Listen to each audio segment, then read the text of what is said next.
Thomas Fahey du Louisa Picaretta Center for the Divine Will dans le Tennessee aux États-Unis d'Amérique.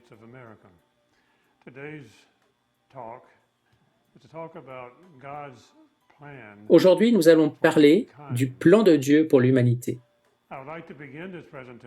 J'aimerais commencer cette présentation par quelques mots tirés du catéchisme de l'Église catholique. L'article 1er du chapitre 2 du catéchisme est intitulé « La révélation de Dieu ». La première section de cet article est intitulée « Dieu révèle son dessein bienveillant ».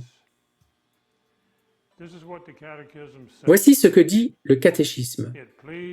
Il a plu à Dieu dans sa sagesse et sa bonté de se révéler en personne et de faire connaître le mystère de sa volonté, grâce auquel les hommes, par le Christ, le Verbe fait chair, accèdent dans l'Esprit Saint auprès du Père et sont rendus participants de la nature divine. Dans cet exposé, comme dans d'autres que nous avons donnés sur ce sujet général de la divine volonté régnant dans les âmes, nous découvrirons que notre participation à la nature divine atteint son intensité maximale avec le don de la divine volonté, qui est l'objet principal de la prière du Notre Père que nous allons décrire au fur et à mesure. Dieu, qui habite une lumière inaccessible, dit le catéchisme, veut communiquer sa propre vie divine aux hommes librement créés par lui pour en faire, dans son Fils unique, des fils adoptifs. Et ce qui suit est basé sur les révélations contenues dans le livre du ciel, écrit sur une période de 40 ans par la servante de Dieu Louisa Picaretta, dont la mission était d'ouvrir une nouvelle ère pour l'humanité, dans laquelle la prière du Notre Père trouve son accomplissement. Fiat voluntas tua, que ta volonté soit faite sur la terre comme au ciel. La première grande section de cet exposé est intitulée « Dieu, l'éternité et la divine volonté ». L'éternité est un cercle immense, sans commencement ni fin. Et c'est dans ce cercle que se trouve le royaume de Dieu. Nous demandons au Père d'établir son royaume, que son règne vienne. Son royaume se trouve donc dans ce grand cercle de l'éternité, sans commencement ni fin, où la très sainte Trinité possède une infinité de bonheur, de richesse, de beauté, d'harmonie, de joie, de béatitude et de délices. Ce royaume où Dieu existe est le royaume de la divine volonté. Ce royaume est tout pour Dieu. Il est incréé, il est éternel, et il produit tout ce que Dieu est et tout ce que Dieu fait. Et tout cela en un seul acte, ininterrompu et éternel.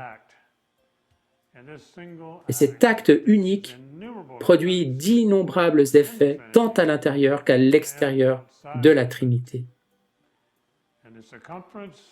Et la circonférence de ce seul acte de la divine volonté est si immense que rien ne s'en écarte. Elle englobe tout le monde et toutes les choses créées à la fois. Et tout découle de cet acte premier de Dieu comme un seul acte éternel. Ainsi, la création, la rédemption et la sanctification sont un seul et même acte des trois personnes divines. La chose la plus belle, la plus sublime et la plus merveilleuse que l'on puisse dire de la Sainte Trinité, Père, Fils et Saint-Esprit, c'est qu'ils possèdent tous les trois une seule et même volonté. Et toute leur activité divine est produite par cette même et unique divine volonté. Et c'est pourquoi il y a et il y aura toujours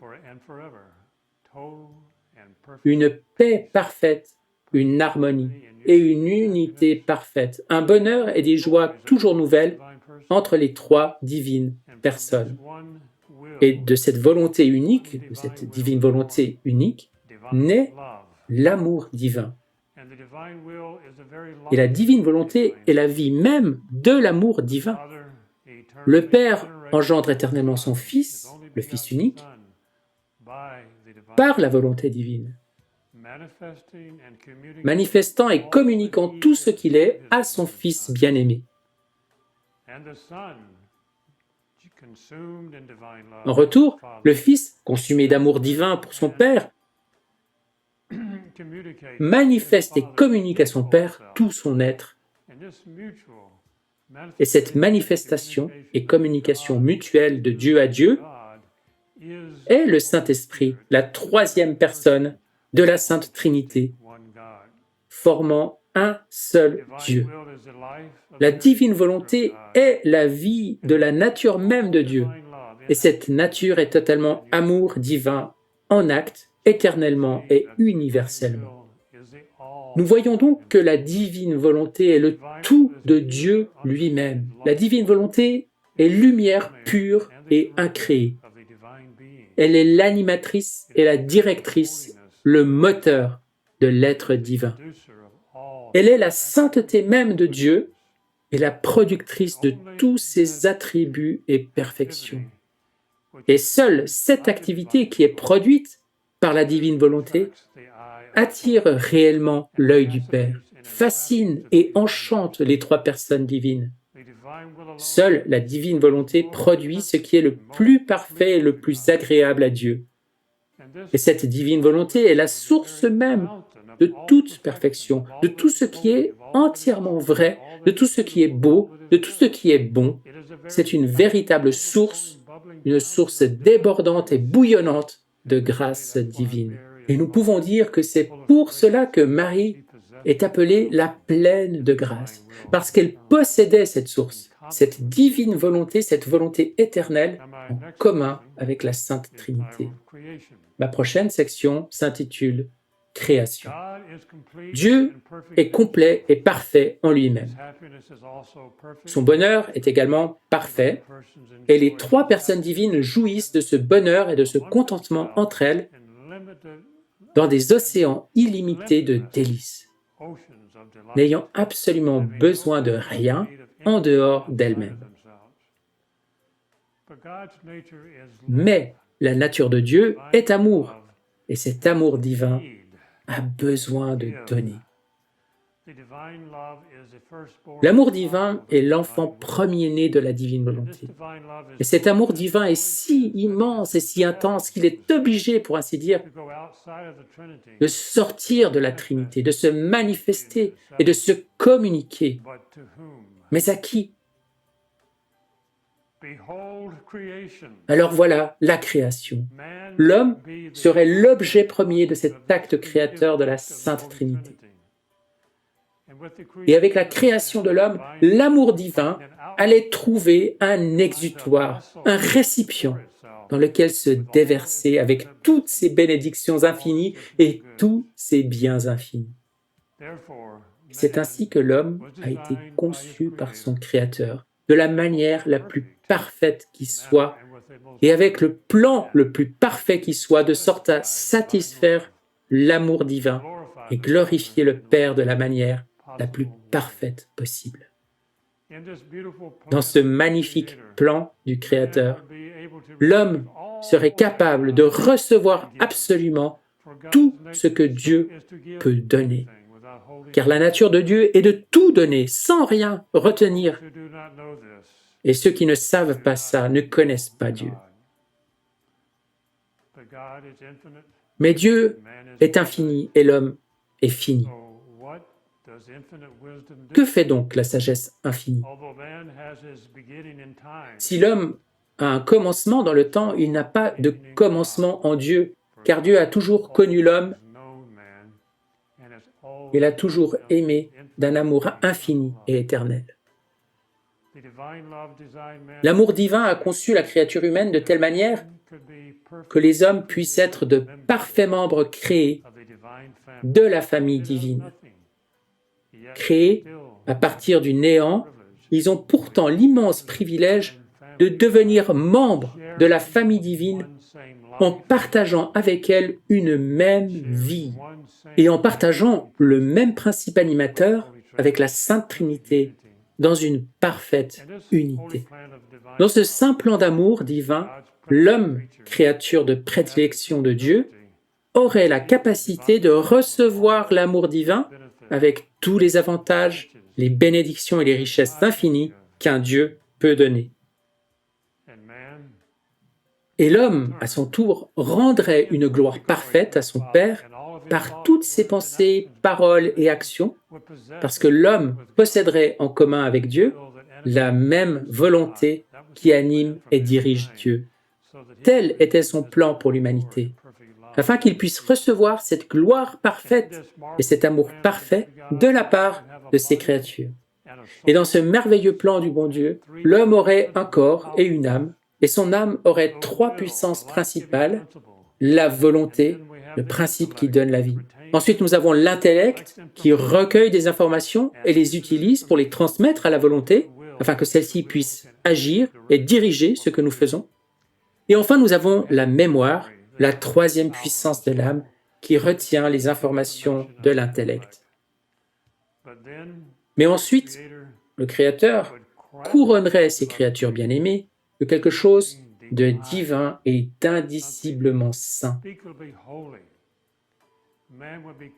Les hommes seraient couronnés du don de la divine volonté qui dirigerait et animerait toute leur activité, tout comme elle dirige et anime l'activité de Dieu lui-même.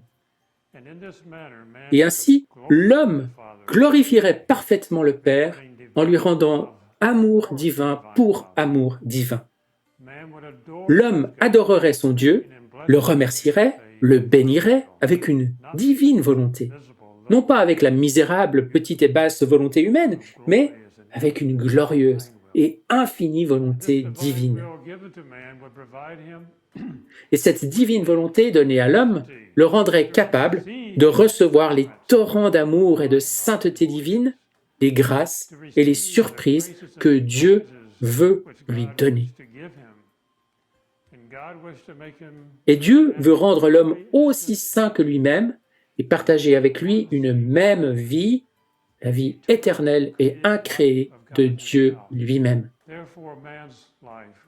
Par conséquent, la vie humaine de l'homme serait absorbée et unifiée avec la divine volonté régnante et opérante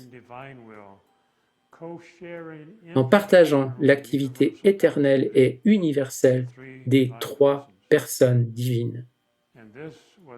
Et tel était le seul but de la création, que l'amour infini de la Sainte Trinité soit pleinement communiqué à la créature humaine, à l'humanité, aux hommes, aux femmes et aux enfants. Et l'homme, en retour, aimerait, glorifierait, adorerait, louerait et remercierait son Créateur avec une divine volonté, un « je t'aime » divin, une adoration divine, une louange divine et une gloire divine. Et il ne ferait pas cela seulement pour lui-même, mais dans et pour toutes les choses que Dieu a créées par amour pour l'homme. L'homme rationnel se diffuserait, son âme spirituelle se diffuserait, entrant dans la divine volonté, rejoignant toutes choses créées et donnant à ces choses créées une voix. Il dirait pour elles des mots d'amour divin à leur Créateur. Les actes de chaque personne humaine ont tous été préparés par le Créateur et chaque acte a été conçu pour donner à la Sainte Trinité une gloire parfaite. La page de chaque personne a été écrite dans le livre de vie avec tant d'amour divin pour être fidèlement copiée par chaque âme pèlerine ici sur terre. Nous avons donc parlé du premier fiat de Dieu qui est la création, que cela soit. J'aimerais maintenant parler un peu plus de l'état de justice originel d'Adam et Ève.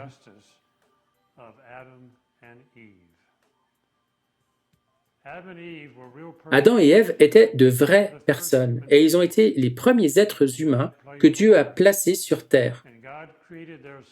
Dieu a créé leur âme à partir de rien. Le corps d'Adam fut façonné à partir de la poussière de la terre. Le Seigneur Dieu insuffla à Adam une âme vivante. Le corps d'Ève fut réalisé à partir d'une côte d'Adam. Bien qu'Adam et Ève n'aient pas eu d'existence physique avant leur création dans le temps, ils ont toujours existé dans l'esprit incréé du Père éternel et ont été aimés par lui d'un amour divin et éternel. Et nous pouvons nous demander, qu'ont fait donc Adam et Ève pour mériter cette existence? Car Dieu est le seul être qui existe par lui-même. Toutes les autres existences dépendent de lui. Alors, pourquoi ont-ils mérité de recevoir ce grand cadeau qu'est l'existence? Qu'ont-ils fait pour mériter l'intelligence? Et qu'ont-ils fait pour mériter d'être des images du Dieu tout-puissant et éternel? Et même de posséder sa ressemblance? Et qu'ont-ils fait pour mériter cette création spéciale de la grâce sanctifiante? Et surtout, qu'ont-ils fait pour mériter le don suprême et incréé de la divine volonté, source de toute grâce, source de tout ce qui est vrai, beau et bon? Et la réponse est très simple. Rien du tout.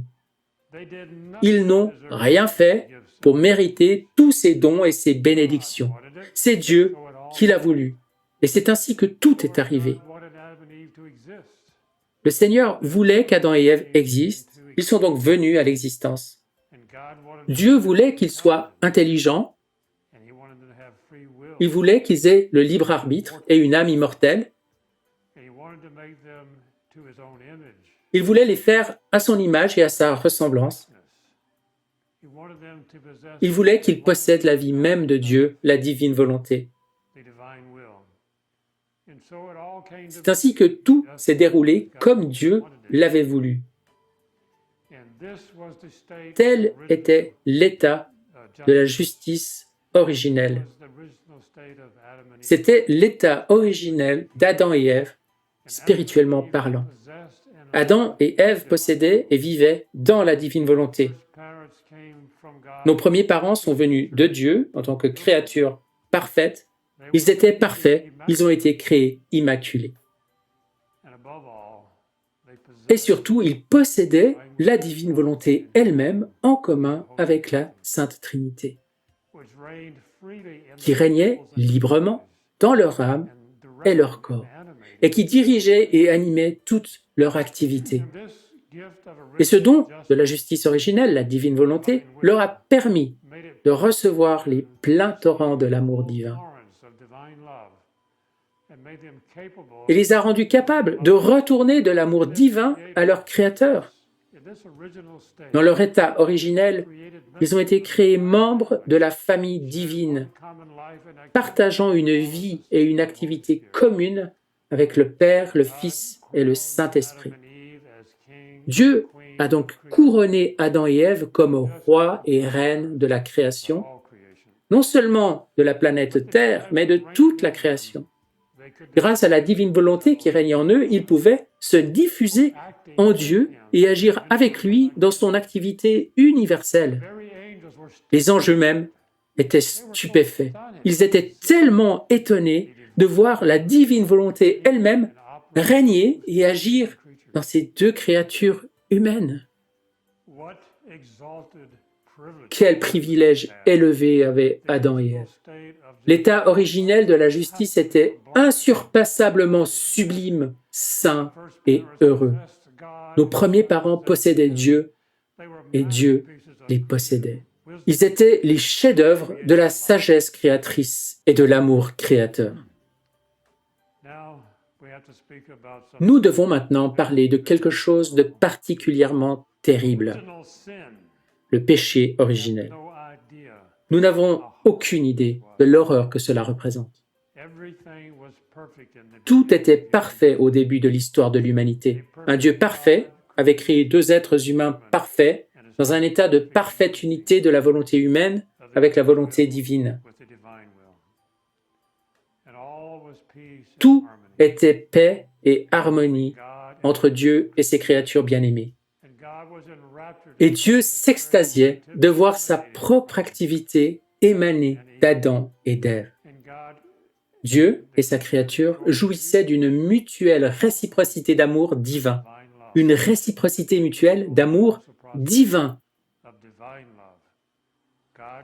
Dieu donnait de l'amour divin à Adam et Ève et eux lui rendaient de l'amour divin par la divine volonté que Dieu leur avait donné de posséder. Nos premiers parents avaient le très saint devoir de préserver pour eux cet état originel dans lequel le Créateur les avait placés.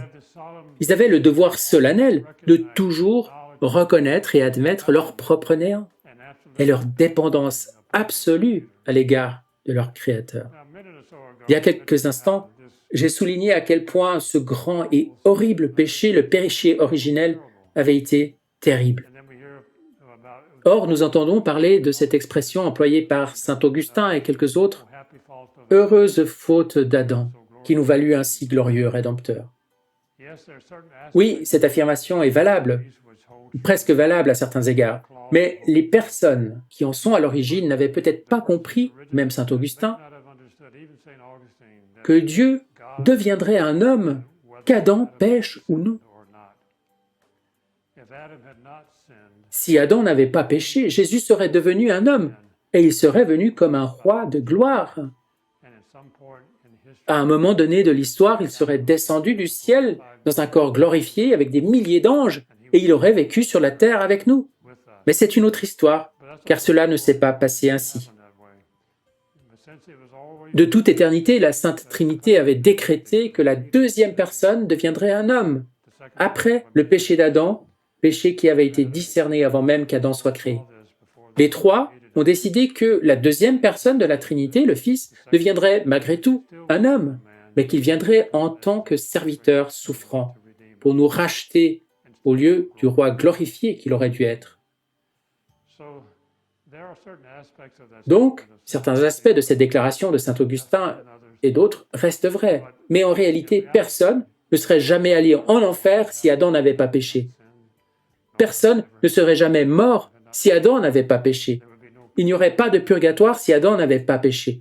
Et il n'y aurait aucun mal sur la terre, de quelque nature que ce soit, si Adam n'avait pas péché. C'est donc une chose terrible, extrêmement terrible qui s'est produite. La grave responsabilité d'Adam et d'Ève était de ne jamais briser leur sublime unité avec la Sainte Trinité en choisissant de faire leur propre volonté. Et voici la sagesse de ce seul commandement que Dieu avait donné à Adam et à Ève par l'intermédiaire d'Adam. Le Seigneur Dieu leur avait tout donné, tout, à la fois pour le bien physique de la créature et pour son bien spirituel. Qu'aurait-il pu vouloir d'autre? Il n'y avait rien d'autre qu'ils auraient pu demander. En fait, au début, ils ne priaient pas sous la forme de la prière de demande, parce que ça aurait été un peu une insulte de demander quelque chose à Dieu alors qu'il leur avait déjà tout donné. Mais Dieu voulait qu'ils se souviennent qu'il était Dieu et eux ses créatures. Il leur dit donc, il y a un arbre dans le jardin d'Éden, je ne veux pas que vous y touchiez et je ne veux pas que vous mangiez son fruit. C'est l'arbre de la connaissance du bien et du mal. Et en obéissant fidèlement à ce commandement, Adam et Ève auraient toujours reconnu leur propre néant et la suprématie absolue de leur Dieu qui leur a tout donné. Car le don de la divine volonté contient tout ce que contient l'éternité. Il n'était pas possible à Dieu de faire un don plus grand à sa créature. Et ce commandement de Dieu était le test pour confirmer l'innocence, la sainteté et le bonheur d'Adam, et pour lui donner le droit de commander à toute la création. Mais Adam n'a pas été fidèle à l'épreuve, et Dieu n'a pas pu lui faire confiance. Adam a donc perdu son commandement, son innocence et son bonheur. Et l'on peut dire qu'il a mis l'œuvre de la création sans dessus-dessous. C'est certainement ce qu'il a fait. Mais, oh, quelle horrible tragédie s'est alors produite avec Adam et Ève. Ils échouent à l'épreuve et toute l'humanité hérite de l'état pitoyable dans lequel nos premiers parents sont tombés. Au lieu d'hériter du royaume de la divine volonté, le royaume du Père, nous, leurs enfants, héritons du règne misérable et douloureux de la volonté humaine, la cause unique de tous les maux sur terre. Dans le plan de Dieu, la volonté humaine et la divine volonté devaient opérer en étant parfaitement unies. La divine volonté devait être la force, le mouvement premier, le soutien, la nourriture et la vie de la volonté humaine. La créature, avec sa seule volonté humaine, est toute vacillante. La créature, avec sa volonté humaine éloignée et séparée de Dieu, est vacillante, est faible, inconstante et désordonnée, et elle est encline au mal. Comment en est-on arrivé à ce qu'Adam et Ève perdent leur état de justice originel? Satan, sous les apparences d'un serpent fascinant, a trompé Ève avec une histoire impossible. Ève a été trompée parce qu'elle a continué à écouter et n'a pas prié Dieu de sorte à comprendre le serpent et son histoire. Elle n'a pas non plus appelé son époux pour qu'il l'aide à comprendre, car lui avait reçu directement les commandements de Dieu, alors qu'elle ne les avait reçus qu'indirectement par l'intermédiaire d'Adam. Ève a pris et mangé le fruit défendu et très attirant, et elle a voulu qu'Adam le partage avec elle.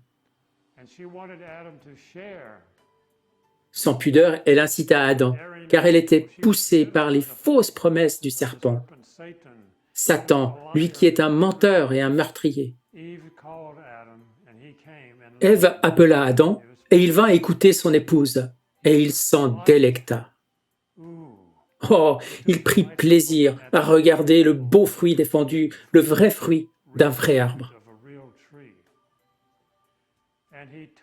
Il s'en est délecté, et en entendant les paroles d'Ève, il a succombé à l'orgueil. Il a détourné ses pensées de Dieu, oubliant combien Dieu l'aimait à cet instant précis. Alors lui, Adam, notre père dans la race humaine, cessa d'aimer Dieu par-dessus tout. Il prit et mangea le fruit défendu. À cet instant, Adam et Ève surent qu'ils étaient nus, car ils ont tous deux perdu la merveilleuse lumière céleste qui les habillait, la lumière de la divine volonté. Et ainsi, Adam, au lieu d'admonester et de corriger Ève, et de maintenir sa relation très sainte avec Dieu, perdit son grand trésor, le don de la divine volonté, qui régnait et opérait en lui jusqu'à ce moment fatidique. Ainsi, toute l'humanité a été privée de l'héritage que Dieu avait confié à nos premiers parents. Et avec la perte du don de la divine volonté, la source même de la grâce sanctifiante, nos premiers parents perdirent également beaucoup d'autres dons merveilleux, dont la divine volonté était la cause unique. Si Adam était resté fidèle à Dieu et n'avait pas mangé le fruit défendu, Satan aurait été vaincu et l'humanité n'aurait pas hérité du péché originel. Les enfants d'Adam auraient hérité du don de la divine volonté, le royaume du Père régnant et opérant dans leur âme. Et tout le désir de Dieu en créant l'homme était qu'il possède et vive la vie de la divine volonté. Et en vivant de cette vie, l'homme aurait acquis une connaissance de plus en plus grande de la divine volonté. À l'heure favorable, le Verbe divin, la deuxième personne de la Trinité, serait venu glorieusement sur terre, dans une chair humaine, et aurait vécu parmi les hommes pendant un certain temps, pour parachever sa vie en eux. Et c'est ainsi qu'après des actes répétés dans la divine volonté et la formation en l'homme de la plénitude de la vie divine, le Verbe aurait trouvé celui-ci semblable à lui. Puis, à un certain moment, le Verbe incarné aurait absorbé toute l'humanité en lui-même, et tous seraient montés, triomphants, dans les délices du ciel. Mais au lieu de cela, il a dû venir en tant que serviteur souffrant. Jésus a dû venir en tant que serviteur souffrant pour nous racheter. Mais dans sa grande miséricorde, le Seigneur Dieu a eu pitié de la pauvre et lamentable humanité. La rédemption a été décrétée. C'est le second fiat de Dieu, le second que cela soit. Et 4000 ans après le péché d'Adam, le Rédempteur est venu par la très sainte et bienheureuse Vierge Marie, la mère que Dieu s'était façonnée pour lui-même. Jésus est Dieu et il a créé sa propre mère. Il a créé la plus parfaite de toutes les mères possibles et il l'aimait plus que quiconque, excepté le Père et le Saint-Esprit. Et le Verbe s'est fait chair comme Rédempteur souffrant et il a habité parmi nous. J'aimerais maintenant parler un peu plus de la rédemption, le deuxième fiat de Dieu. Le péché originel a rompu la relation sublime de l'homme avec Dieu et a bouleversé le plan divin pour l'humanité. Il semble que le Père n'allait pas recevoir la gloire parfaite qui lui était due dans chaque pensée, chaque parole et chaque acte de chaque créature humaine. Ainsi, ayant connu la chute d'Adam et Ève, il semble que Dieu n'aurait pas poursuivi la création de la race humaine.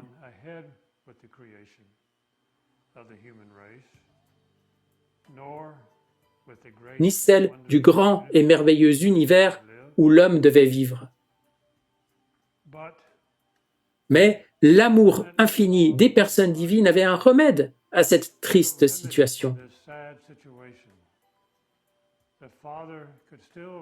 Le Père pouvait encore recevoir toute la gloire qu'il méritait de tous les actes des créatures qu'il avait voulu créer avec tant d'amour.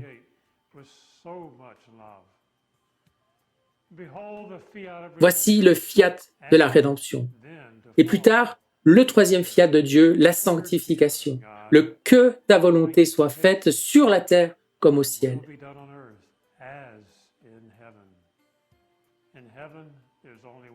Au ciel, il n'y a qu'une seule volonté qui opère, anime, dirige et règne, et c'est la divine volonté. Sinon, il n'y aurait pas de bonheur, mais des désaccords et de la discorde dans le ciel, ce qui ne peut pas être. Et comme Adam a perdu quelque chose de divin, le don de la divine volonté, ni un homme, ni un ange ne pouvaient restaurer ce don. Il fallait que le Rédempteur, pour pouvoir réacquérir ce grand don de la divine volonté, soit divin lui-même.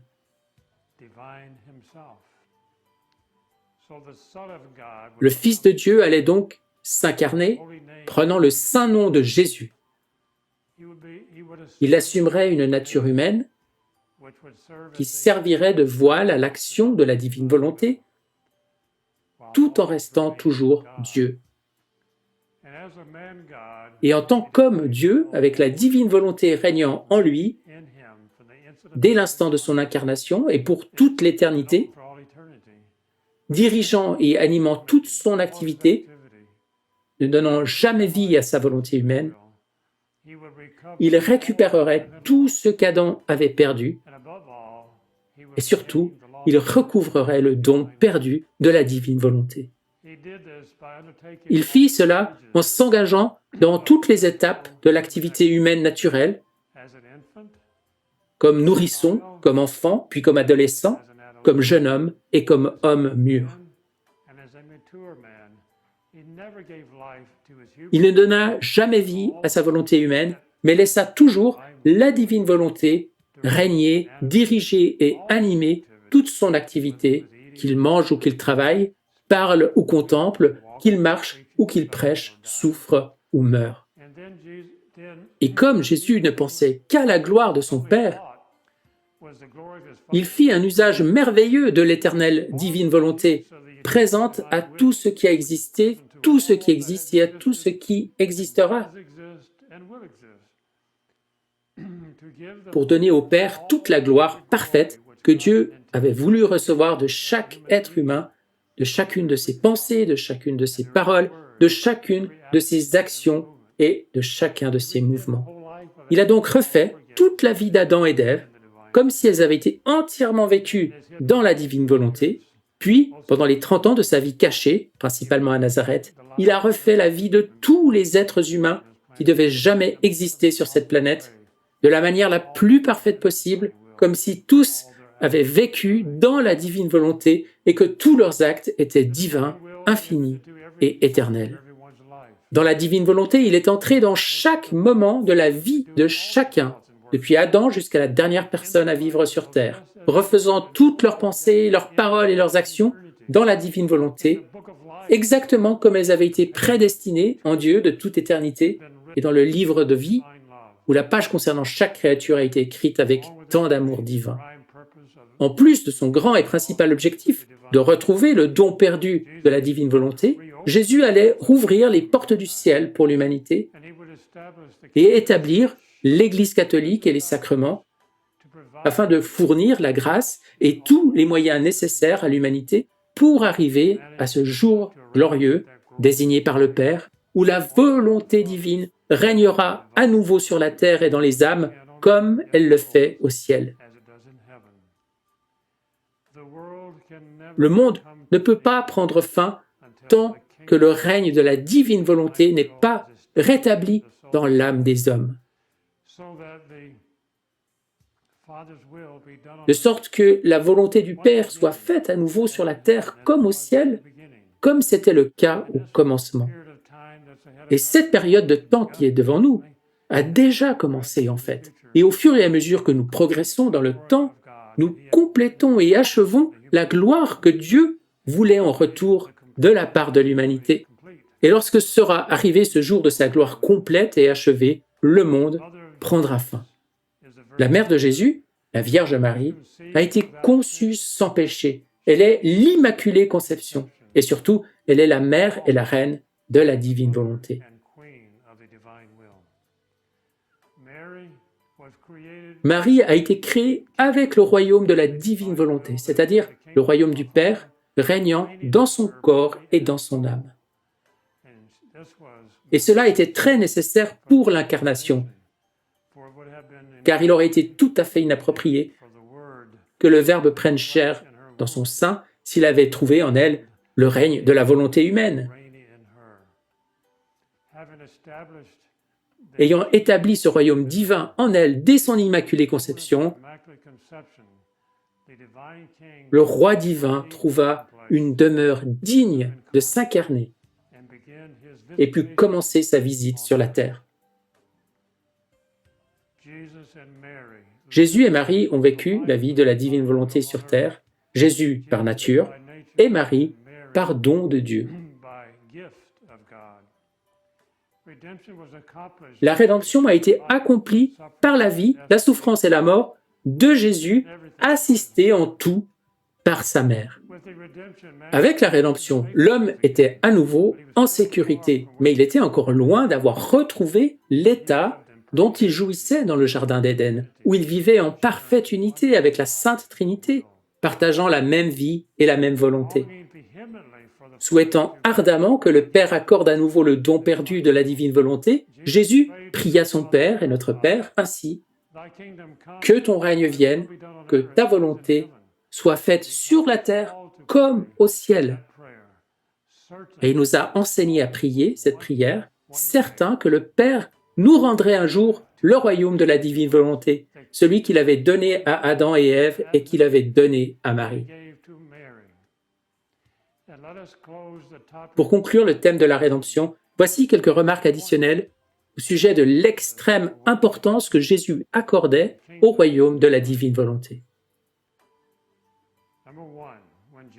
Premièrement, lorsque Jésus est entré dans sa vie publique et a commencé à prêcher, il a dit « Repentez-vous car le royaume des cieux est proche. »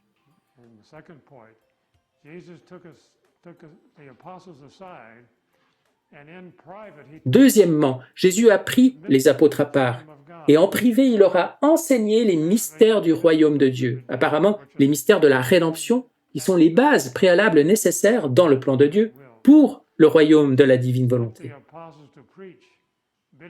Et Jésus envoya les apôtres prêcher et annoncer que le royaume des cieux est proche.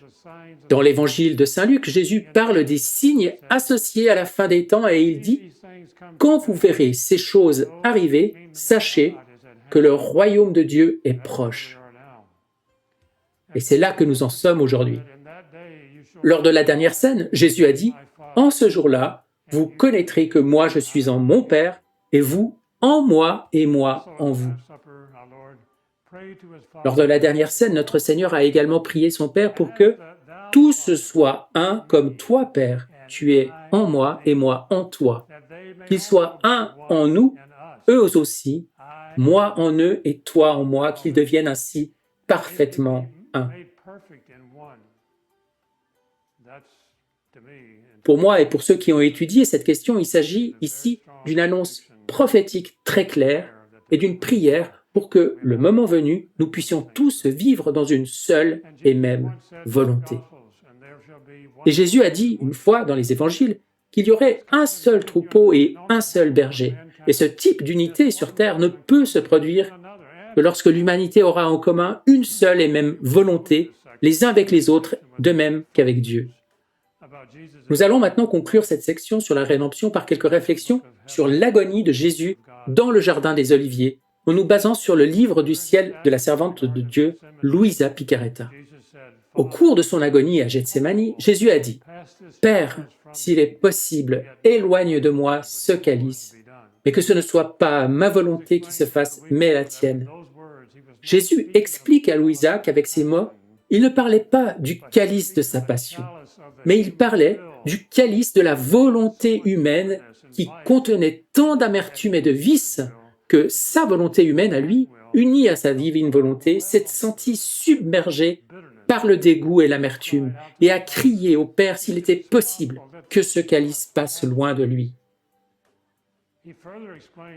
Il explique ensuite que tout le mal dans le monde est dû à la volonté humaine, séparée de la volonté divine, et que se voyant couvert de tous les mauvais effets de la volonté humaine devant sa sainteté, il éprouvait un sentiment de mort et serait réellement mort si la divinité ne l'avait pas soutenu.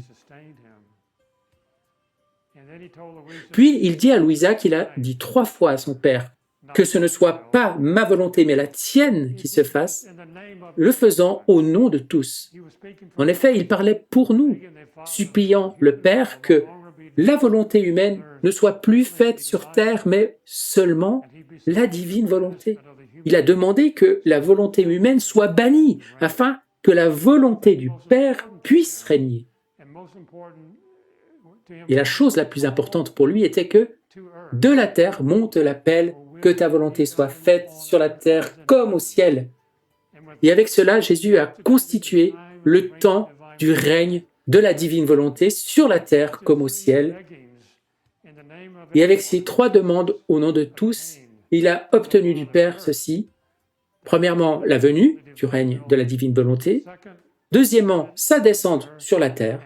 Et troisièmement, sa domination et sa souveraineté sur tous. Et comme la mort de Jésus sur la croix était imminente, il a voulu passer un contrat avec son Père céleste, afin que le but premier de sa venue sur la terre soit accompli, à savoir que la divine volonté prenne la place d'honneur qui lui revient dans l'humanité. La faute primordiale de l'homme a été de se soustraire à la divine volonté dans le jardin d'Éden.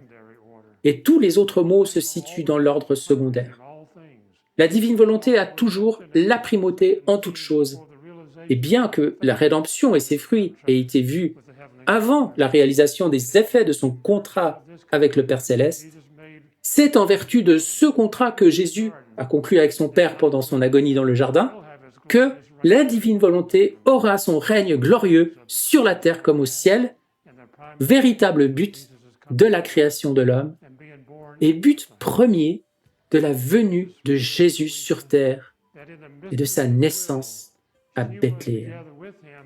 Et Jésus révèle à Louisa que dans le mystère de sa volonté, elle était avec lui pendant son agonie dans le jardin de Gethsémani, unie à lui et criant vers le Père, « Non pas ma volonté, mais que la tienne se fasse. » Car il était nécessaire qu'au moins une créature humaine soit présente pour rendre le contrat valide. Le but premier de toute chose, tant dans la création que dans la rédemption, c'est que l'homme vive dans la divine volonté. Il n'y a rien que Jésus ait fait qui n'ait pas eu pour but premier que l'homme prenne possession de la divine volonté et que Jésus prenne possession de la volonté de l'homme. Ceci est vrai à la fois dans le fiat de la création et dans le fiat de la rédemption. Les sacrements que Jésus a institués, les grâces données aux saints, ont tous été des semences et des moyens en vue de cette fin que l'homme prenne possession de la divine volonté. Jésus dit à Louisa que l'idéal de Dieu dans la création était le royaume de sa volonté dans les âmes des hommes, faisant de l'humanité une image de la Sainte Trinité. Or l'homme s'est éloigné de cet idéal, mais Dieu n'a pas abandonné son idéal et Jésus n'a pas non plus abandonné son but premier. Il a formé son royaume, d'abord dans sa mère immaculée, et maintenant, après 2000 ans d'écoute de la prière du Notre Père, Dieu a formé ce royaume en Luisa Piccarreta de Corato en Italie. Il lui a donné tous les enseignements sur la façon dont les hommes peuvent recevoir ce grand royaume et commencer à vivre à nouveau dans la divine volonté comme dans le jardin d'Éden. Mon dernier commentaire sera donc le suivant. En cette année 2012, qui est celle où je vous parle, alors que le royaume est de mieux en mieux connu et compris, la bataille sanglante entre la volonté humaine et la volonté divine se poursuit encore. Mais nous avons la belle espérance que Jésus, Marie et Louisa, depuis le ciel, expérimentent une joie nouvelle en voyant la bataille sanglante entre la volonté humaine et la divine volonté entrer dans sa phase finale. Oui, car finalement, le règne de la divine volonté est sur le point de briller glorieusement sur toute la terre. Et ce ne sera rien d'autre que la réalisation plénière et finale de la prière de Jésus à son Père, « Que ton règne vienne, que ta volonté soit faite sur la terre comme au ciel. »